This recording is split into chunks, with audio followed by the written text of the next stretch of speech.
Do you want to be a better Siege player? Want to know how to become one? Stay tuned because we have 5 tips coming up for you next.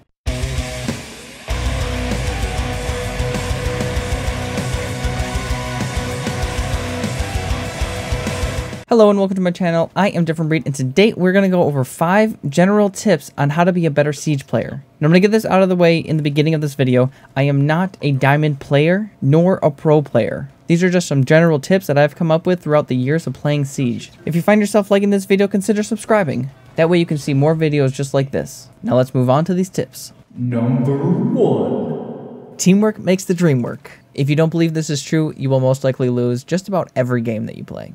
No, not trying to say you're bad, just spitting some facts here. In this game, you all have to work together to get that W. If everyone is just running around being all selfish and hoping they get all of the kills, they will most likely get taken down, especially by a stronger team. They will not last. Distractions are a great tool, which you will need teamwork for one to distract while the other gets the kills from a different angle. There are many other ways to use teamwork to win a round. Now get in the game and be creative. No, they can see your grappling hook. That's fine. Okay. You go on that window? I just wanna...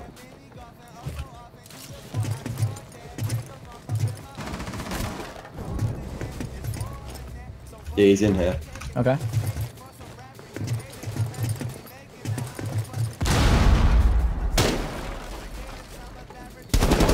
Got him. Was that pulse? Nice. Yep, I'm that was entering. pulse. I'm gonna try to get the bandits from below. Okay. Above, rather. Oh, he's downstairs, okay.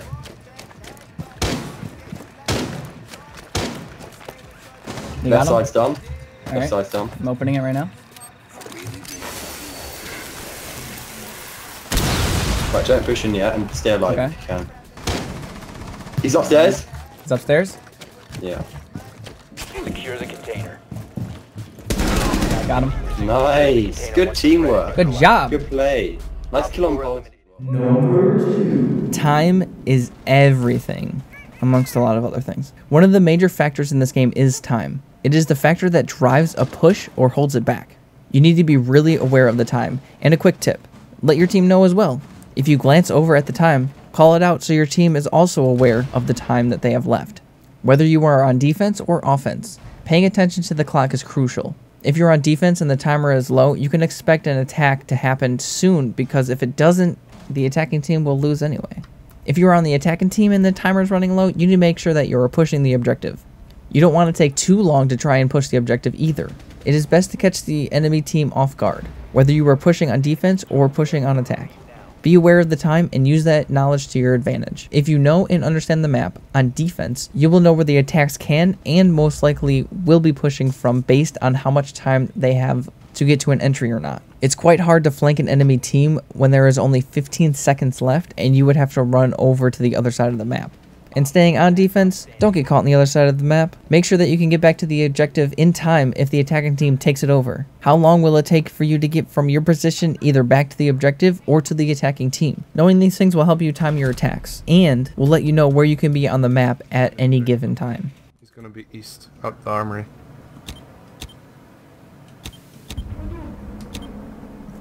Get on the objective.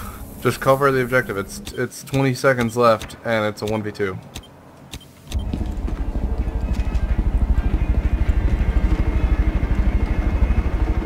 Down to 15 seconds.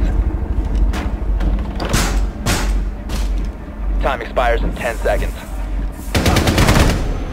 Op 4 eliminated. Map knowledge is key. Knowing what angles you can get on your opponent will put you at a huge advantage. Knowing what floors, walls, or objects that you can shoot through will put you at a great advantage. Knowing how long it takes you to get from point A to point B will also be big. There are many things that are needed to know about each map that will take your skill to the next level. Having good map knowledge will let you assume where the enemy team might be coming from and how they might push that area, or where the defensive team might be roaming, where the defenders might set up before a round, where you can flank and where you can get flanked. Knowing all the different outcomes and positions is what's going to make you more successful than the ones who don't. Number 4. An easy way to gain the competitive edge is to crack up that brightness. By default, Siege is more of a darker toned game. This works great when you're looking for visuals, but it's not the best for a competitive mindset. To gain more sight, to see in those darker corners, or to see those operators who don't stand out amongst the crowd, turn your brightness up. You can do this by turning it up on your monitor, or go into your options, display, calibration, and you can adjust the brightness here. Number 5. There are many different reasons to roam.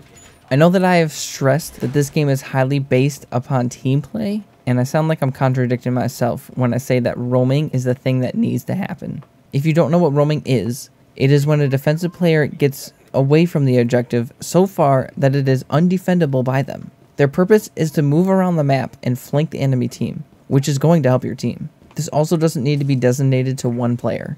You could have multiple roamers. So if two want to go off together and help each other out, that's great. Just don't make the mistake of having all your team roaming around, because then the attacking team has a much easier time to take over the objective. And that is going to leave the defensive team at a disadvantage trying to rush back. Unless you plan for that and you have a great take-back strategy. But just think, if the whole attacking team is looking in one direction, which is something to look out for when you are attacking, then you can easily get a few kills before they can even deal with you. That boosts your team's confidence and makes less bullets fly in the direction of your team, thus increasing their percentage of staying alive. If no one is roaming during a round and the attacking team knows it, they can concentrate all of their power on taking over the objective. This is not something that helps in the good success rate for defense.